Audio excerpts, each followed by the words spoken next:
Je crois que je suis née en colère. Je ne sais pas si je suis née en colère ou si tout de suite petite j'ai compris qu'il fallait être en colère parce qu'il ne fallait pas les suivre. Hein. Mais petite, je me suis dit, ne les écoute pas, surtout ne les écoute pas, fais pas comme ils te disent. Alors bon, on ne peut pas dire que ça s'est passé très bien.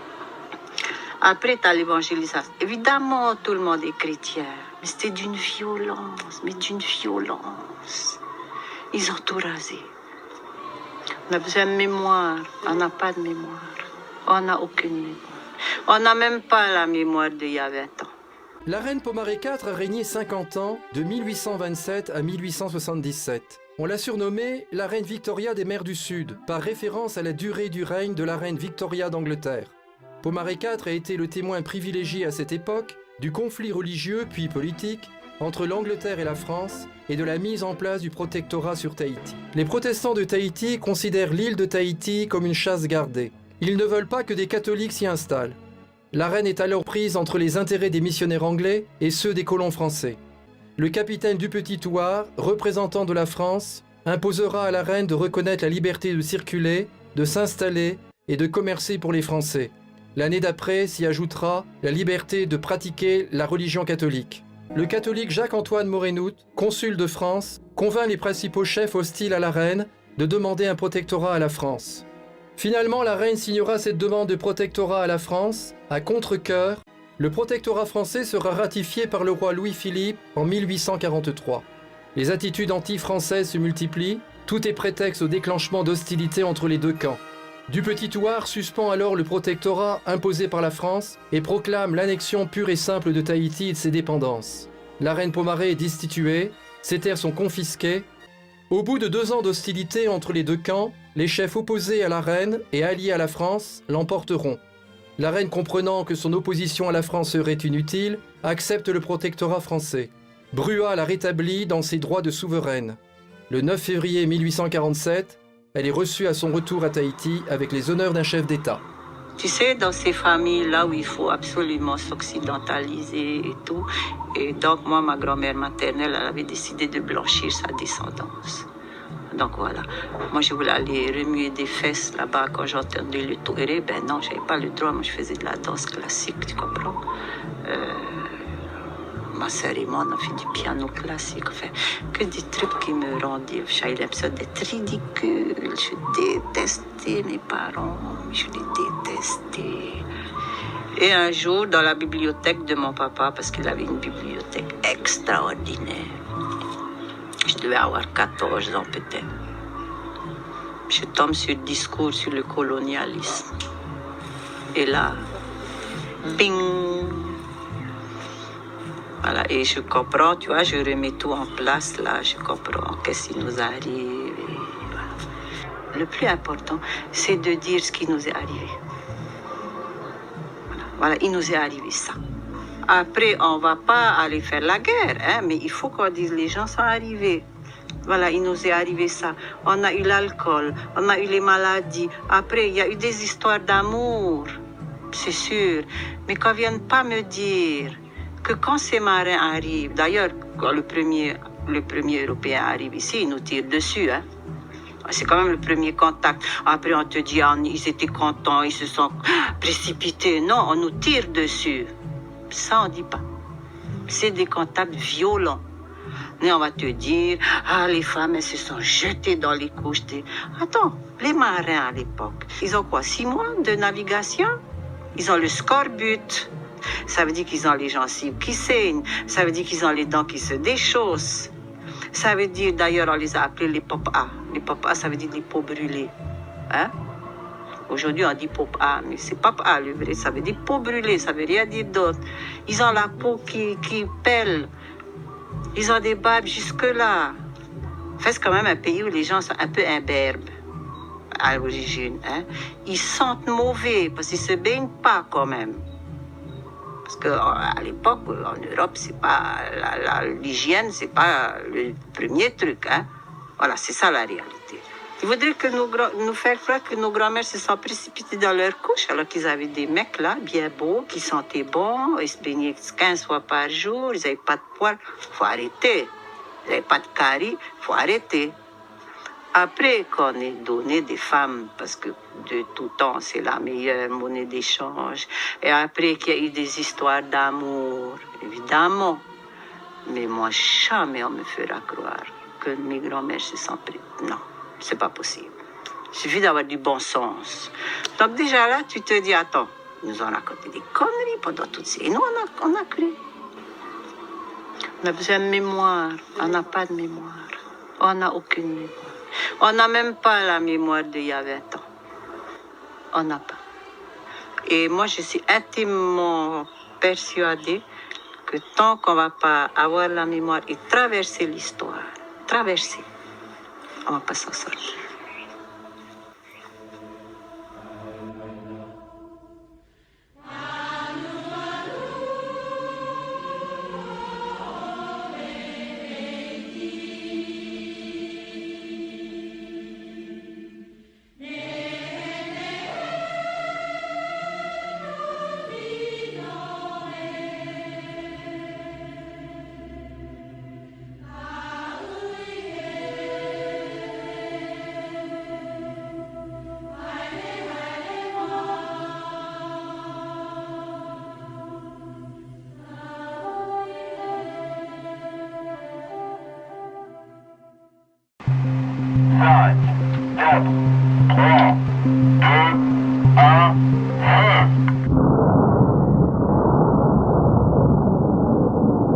L'histoire des essais nucléaires en Polynésie française débute le 2 juillet 1966.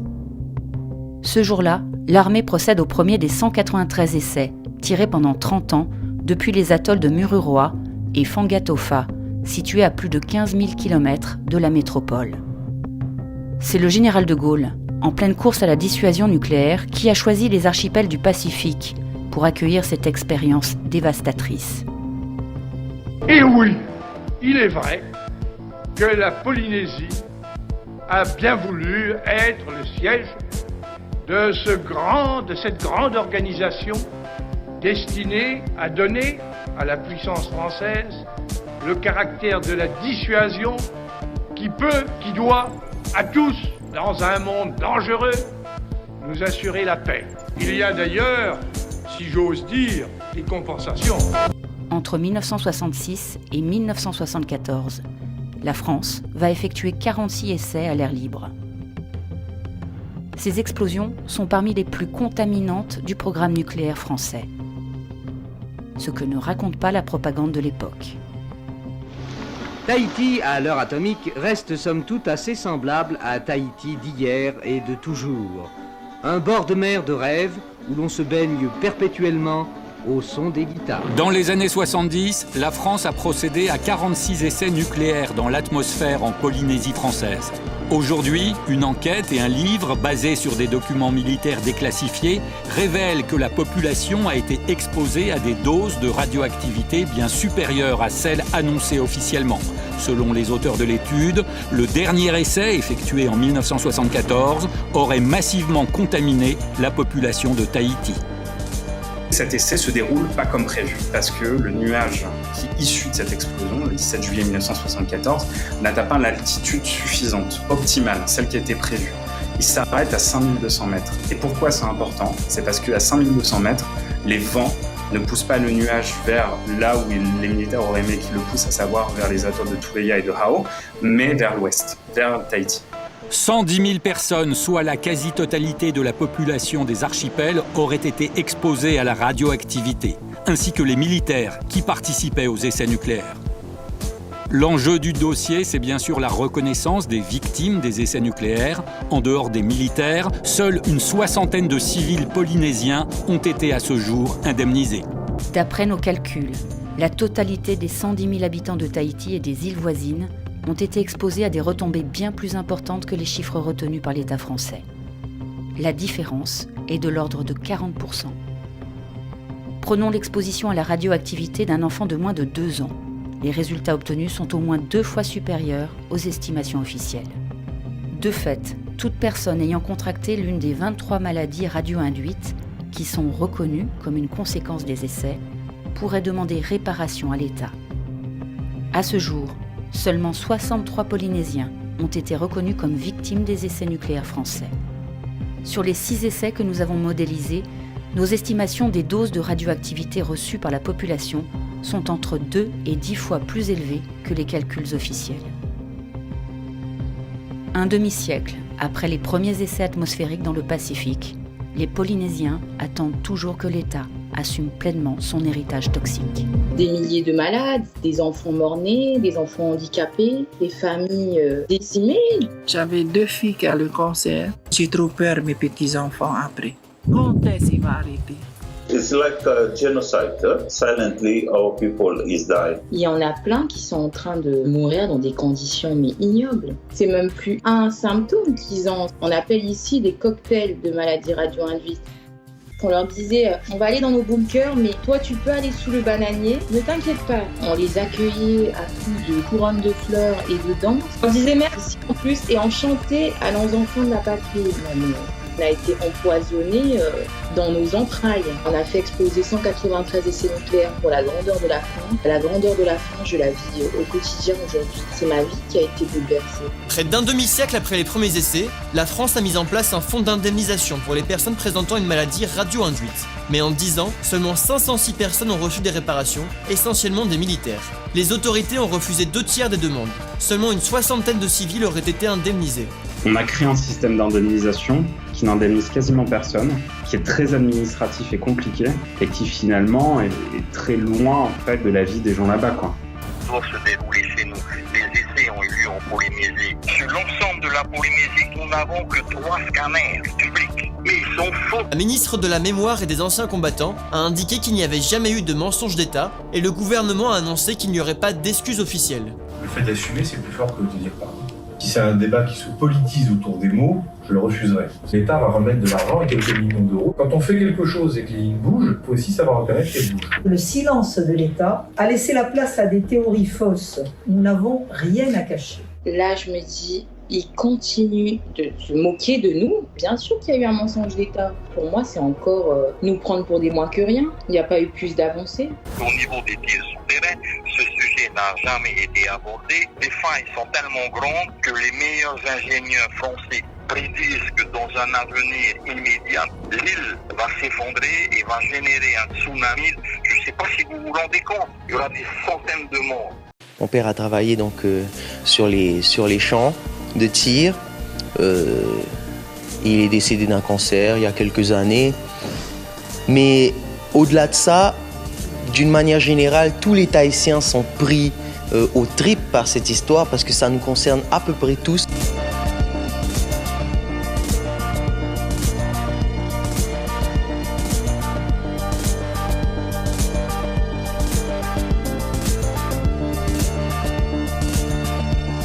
Accusé d'avoir tenté d'organiser 2 incendies dans la ville de Papeete. Vous avez vécu l'infamie d'un procès bâclé, vous avez été déchu de votre titre de député, emprisonné, seul, malade aussi. Vous avez continué à dire votre innocence toute votre vie.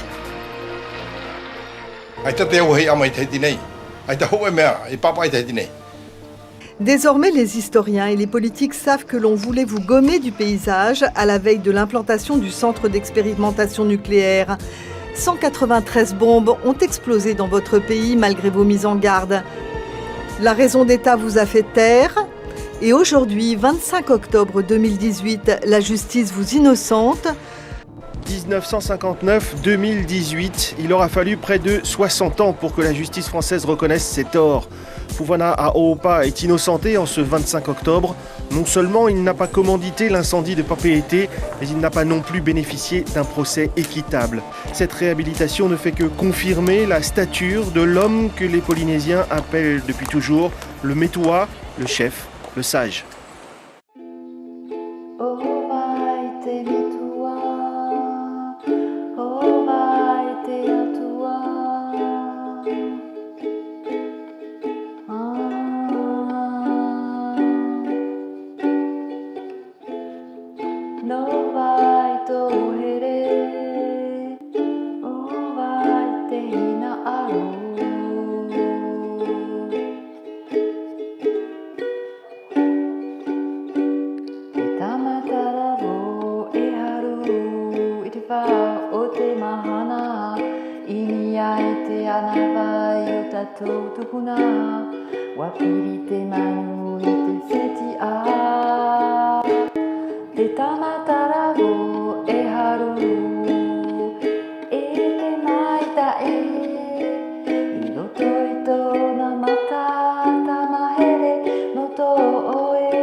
色と糸なまたたまへれ音を